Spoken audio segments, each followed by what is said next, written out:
My name's Jonathan Irish. My fiance Stephanie Taylor is over there speaking with some other individuals.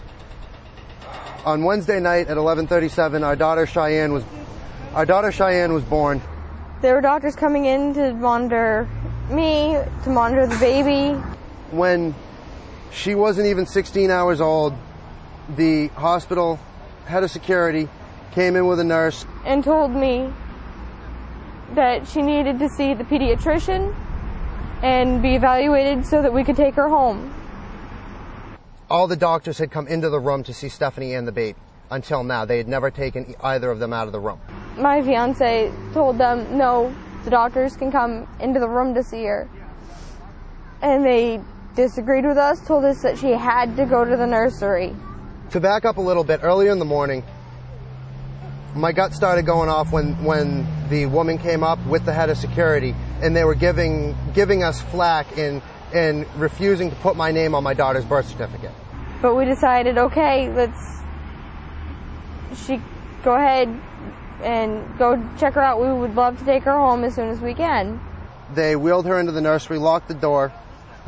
The second they started walking off, Jonathan decided he was going to go with them. And that's when I started noticing men and detectives walking around the hall, standing about 25 feet away from Stephanie's door to her hospital room. Next thing I know, one of the guys, the head of security, he brought my fiance back into the room, and my fiance looked like he was going to start crying. I didn't know what was going on. Concord police came in, uniformed patrolmen and detectives accompanied by DCYF social workers. One caseworker of which I recognized right off the bat because she took my boys away from me in January of 2009. She had our cell phone sitting next to her. I told her to grab the cell phone and turn the video camera on to record it. And the police officers, DCYF and the head of security said, no, we're not doing this. You're not allowed to record this. When I saw her, my first reaction was, what are you doing here? And then I was just wondering where my daughter was. And they told us that DCYF was taking my daughter. I don't know what I did to upset anybody to have all three of my children taken away.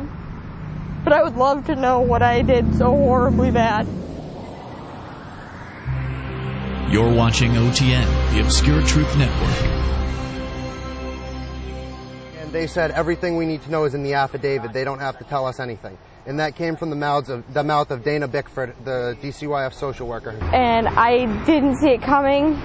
My caseworker with my boys, I had asked her, when I give birth to my daughter, are you going to be standing there with a catcher's mitt to take her too? She said no. Well, obviously she lied to me there. They handed me the affidavit. I tried to read through it real quick, but they kept shoving documents in front of my fiance Stephanie and I. They handed Jonathan a affidavit of a petition for abuse and neglect, which we're trying to figure out how you can abuse and or neglect a 16-hour-old baby.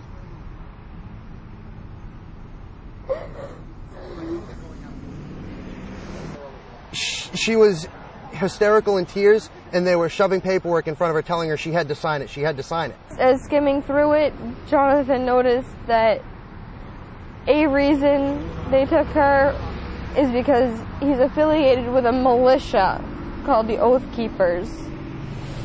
To this day, I'm still not 100% sure exactly what it was they wanted her to sign. She only signed one piece of paperwork, as far as I know, and that stated that they are not to take our daughter out of state. My caseworker had actually told me that she had Googled my fiance's name, Jonathan Irish, and found his Facebook page, his affiliation with Oath Keepers. You know, I was involved in setting up several of the very first New Hampshire Oath Keepers meetings, and she has a concealed weapons permit. She carries a .45 caliber handgun for her protection because of her ex-husband, who's threatened to kill her and to kill our daughter. What did the police do about that? About the threats? Yeah. Honestly, pretty much nothing. There was a restraining order issued, and the only thing they charged her ex-husband with was telephone harassment instead of criminal threatening. In this CPS affidavit, they talk about Jonathan Irish being arrested for having a concealed weapon, and they admit that it was his wife's gun who was actually driving the car. She was in the car, but because it was in a laptop bag. See, you go out and get their concealed carry, and then, oh, well, the gun's not on you. We're going to arrest your husband, and then now we're going to take your child because there's a gun charge, and we went and searched the Internet and found out your husband goes on a message board and talks about freedom. I mean, this just shows the secret police in America, what Homeland Security's for. Jonathan, tell that story of what happened with the gun. Well, I had surgery. Stephanie was driving, and since she was 6-7 months pregnant at this point, she couldn't very well carry a handgun in a holster on a belt where she's wearing maternity pants without a belt loop. Sure, it shows how they want to nickel and dime and twist things out of the law. So they pull you over. What happens? Well, they were actually sitting in our driveway when we got home. Okay, so you're being watched. This is some kind of test case. Okay, so they're sitting in your driveway. They're sitting in my driveway waiting for us to get home. Again, there was about 6 different cruisers, 3 different towns, sitting there waiting for us. And they pulled me out of the vehicle.